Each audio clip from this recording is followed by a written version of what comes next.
আসসালামু আলাইকুম।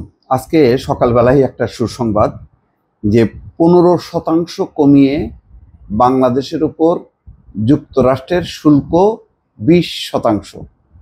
বাংলাদেশ আর পাকিস্তান কাছাকাছি, পাকিস্তান 19 এবং দক্ষিণ এশিয়ার মধ্যে তাদের সবচেয়ে কম, বাংলাদেশ 20, কিন্তু প্রতিবেশী ভারত 25। তো এইটা তাদের হিসাব নিকাশ, এটা নিয়ে কোনো দেশ বেকায়দায় পড়ুক আমেরিকার সাথে শুল্ক বাণিজ্যের যুদ্ধে, এটা নিশ্চয়ই প্রত্যাশিত না। বাংলাদেশের জন্য সুসংবাদ এই কারণে, বাংলাদেশের সবাই আতঙ্কগ্রস্ত হচ্ছিল পাল্টা শুল্ক যেখানে 35%, কি হবে অবস্থা, তার সাথে 15, মানে 50-এর উপরে, মানে রীতিমতো পোশাক রপ্তানিকারকদের মাথায় হাত। এবং মনে করা হচ্ছিল যে এটা বোধহয় আমাদের হাতছাড়া হয়ে যাবে, ভারতে চলে যাবে। ভারতে যখন নাকি 25 হলো, তখন আমরা আবার আতঙ্কে থাকলাম যে ভারতের সাথে এত দহরম মহরম শোনা যায়, বাংলাদেশে কি তাহলে বেশি কমাবে না, 25 রাখবে বা তার বেশি? এটা যে আরো 5 কমবে, এটা কিন্তু কল্পনার বাইরে ছিল। এবং আমরা এই কয়েকদিনে প্রচণ্ডভাবে ক্ষুব্ধ ছিলাম, সরকার ঠিক মতন আলোচনা করতেছে না, ঠিক মতন বোধহয় সবাইকে সম্পৃক্ত করতে পারছে না। প্রচুর সমালোচনা আমরা করেছি, এটা সত্য।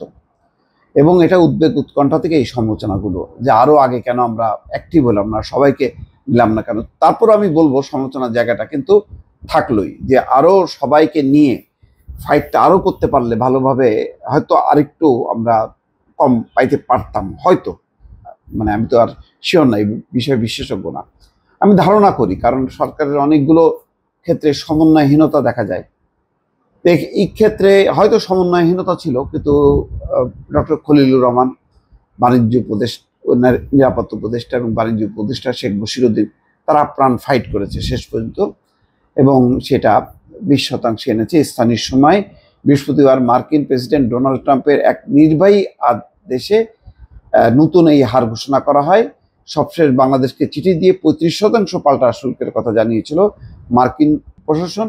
সেই হিসাবে শুল্ক 15% কমানো হলো, যেখানে 35 মানে 15 যদি কমানো হয়, তার মানে হলো 20। মানে এইটা একটা বড়, মনে করি। যেখানে দেখেন পাকিস্তানের 19, মাত্র 1% বেশি। আফগানিস্তানের উপর অবশ্য আরো কম, 15। এবং আফগানিস্তানকে কেন এত খাতির করলো বোঝা যাচ্ছে না। আফগানিস্তানে হয়তো দুরবস্থা দেখে, আর হয়তো আমদানি রপ্তানি তেমন কোনো নাই, সেই কারণে হয়তো দিচ্ছে আর কি। ভারতের উপর 25, দেখেন ব্রাজিলকে আবার সাথে রাখছে 10, ইন্দোনেশিয়ার উপর 19, পাকিস্তানের সমান, মালয়েশিয়ার উপর 19, মিয়ানমারের উপর 40, ফিলিপাইনের উপর 19, শ্রীলঙ্কার উপর 20 এবং ভিয়েতনামের উপর 20। ভিয়েতনাম, শ্রীলঙ্কা, এটা এরাও পোশাক রপ্তানিকারক দেশ, বাংলাদেশের প্রতিদ্বন্দ্বী, সেই হিসাবে একটা সমান সমান থাকলো। তো খুব একটা অন্যায্য কিছু করেছে সেটা কিন্তু বলা যাবে না।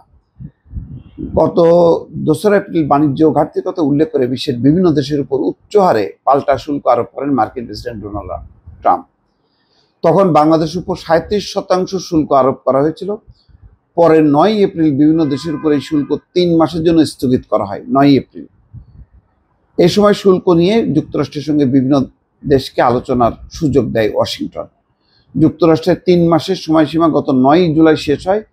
এর আগের দিন বাংলাদেশের অন্তর্বর্তী সরকারের প্রধান উপদেষ্টা অধ্যাপক মোহাম্মদ ইউনূস চিঠি দিয়ে ট্রাম্পকে জানান যে বাংলাদেশে পাল্টা শুল্ক 2% কমিয়ে 35%। সেটাও কিন্তু অনেক বেশি ছিল, যদিও 9 জুলাই পর পাল্টা শুল্ক কার্যকর করেনি মার্কিন প্রশাসন। শুল্ক হার কমাতে যুক্তরাষ্ট্রের সঙ্গে একটি বাণিজ্য চুক্তির জন্য 31 জুলাই পর্যন্ত বিভিন্ন দেশকে সময় দেওয়া হয়। তবে এই সময় কিন্তু যেটা একটা বিষয় হলো, এই সুবিধাটা দিল, এই সুবিধার বিনিময়ে এই যে 25টা বোয়িং বিমান কেনা, তারপরে উচ্চ মূল্যে তাদের গম কেনা, এইগুলির মধ্য দিয়ে বাণিজ্য ঘাটতি কমানোর যেই চেষ্টাটা, তাতে কি খুব লাভবান হব কিনা সেটা নিয়েও কিন্তু এখন গবেষণার বাকি আছে। ফলে একদিক দিয়ে ভালো লাগছে, কিন্তু আবার অন্য দিক দিয়ে আমরা যে পরিমাণ এখন কেনাকাটা করব, তাতে কি আবার সেই একই হয়ে গেল কিনা, সেটাও একটা বোঝার বিষয়। দর্শক ভালো থাকবেন, আল্লাহ হাফেজ।